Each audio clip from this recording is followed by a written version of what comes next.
Pakistan Peoples party نے کراچی میں اور حیدرآباد میں نان الیکٹڈ ایڈمنسٹریٹر تعین کر دیے ہیں، نان الیکٹڈ ایڈمنسٹریٹر بنا دیا ہے۔ اپنے سیاسی کارکنوں کو انہوں نے وہ سیٹیں دے دی ہیں جو لوگ الیکشن میں لڑ کر الیکشن جیت کر آ کر جن کو حاصل ہونی چاہیے عوامی تائید سے۔ کوئی اس کا آئینی اس کی ایکسپلینیشن نہیں ہے، کوئی آئینی جواز نہیں ہے، کوئی قانونی جواز نہیں ہے۔ میں یہ کہتا ہوں اگر یہ بات ٹھیک ہے تو پھر کل جب وزیر اعلیٰ کا ٹینیور ختم ہو تو پھر سندھ میں انتخابات نہ کرائے جائیں، سندھ میں پھر کوئی نان الیکٹڈ یہاں پر ایڈمنسٹریٹر لگا دیا جائے سندھ چلانے کے لیے۔ کل جب پاکستان کے وزیر اعظم کا ٹینیور ختم ہو تو کوئی بھی وجہ بتا کر کوئی بھی بہانہ کر کے پھر پاکستان میں بھی الیکشن نہ کرائے جائیں اور پاکستان کو چلانے کے لیے ایڈمنسٹریٹر لگا دیا جائے۔ اگر یہ قانون کراچی اور حیدرآباد پر لاگو ہونا درست ہے تو پھر پورے سندھ اور پورے پاکستان پہ لاگو ہونا چاہیے۔ تو ٹھیک ہے، اگر یہ روایت ہے تو پھر کل جیسے ہی وزیر اعلیٰ کا ٹینیور ختم ہو وہاں پر پھر الیکشن نہیں کرائے جائے، پھر ایڈمنسٹریٹر لگایا جائے سندھ میں، اور وہاں تو شاید لگانا جائز بھی ہوگا کہ اس وزیر اعلیٰ نے جو ظلم کیا ہے اس پہ ایڈمنسٹریٹر لگانا بنتا ہے۔ پھر پاکستان میں کل کو الیکشن ختم ہو جائے، کوئی غیر جمہوری طریقے سے آئے اور کہے پاکستان میں الیکشن نہیں ہوں گے، حالات خراب ہیں، سینسس کے مسئلے مسائل ہیں، تو پھر جو ہے وہ پاکستان چلانے کے لیے کوئی نان الیکٹڈ ایڈمنسٹریٹر لگا دو۔ یہ سراسر ظلم ہے اور ہم اس ظلم پر خاموش نہیں بیٹھیں گے۔ تو ایڈمنسٹریٹر لگانا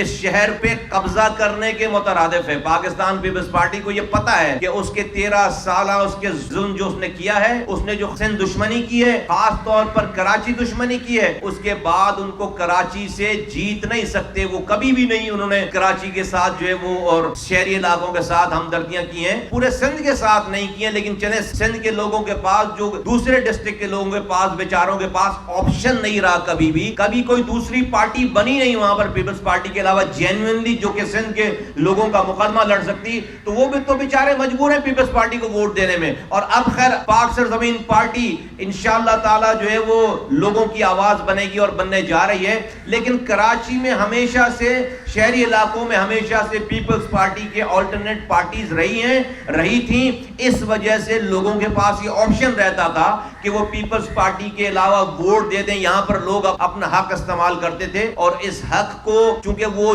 جیت نہیں سکتے لوگوں کے دلوں کو جیت کے، تو پیپلز پارٹی کو یہ لگ گیا ہے کہ وہ پہلی دفعہ کراچی پہ قبضہ آفیشلی کر سکتے ہیں۔ بلی کے خواب میں چیچڑا ہوتے ہیں نا، یہ وہ خواب دیکھ رہے ہیں، اس کے لیے یہ تمام اقدامات کیے جا رہے ہیں۔